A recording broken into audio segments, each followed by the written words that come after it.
Hello guys, welcome to everyone. अगर आप भी आज का बड़ा मुकाबला India under 19 VS UAE under 19 अपने मोबाइल पर बिल्कुल फ्री में और बआसानी में देखना पसंद करते हैं तो आपने बिल्कुल इस सही वीडियो का इंतखाब किया।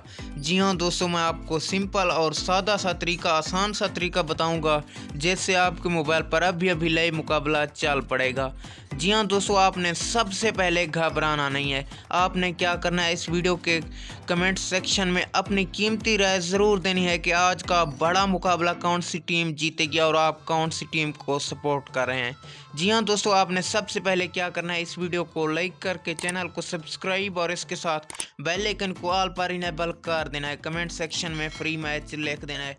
इस वीडियो के टाइटल पर क्लिक करके डिस्क्रिप्शन में जाना है, वहां पर आपको एक ग्रीन कलर की लिंक मिलेगी, उस पर लाइव मुकाबला दिखाया जा रहा है। मज़े के साथ एंजॉय करें। Thanks for watching.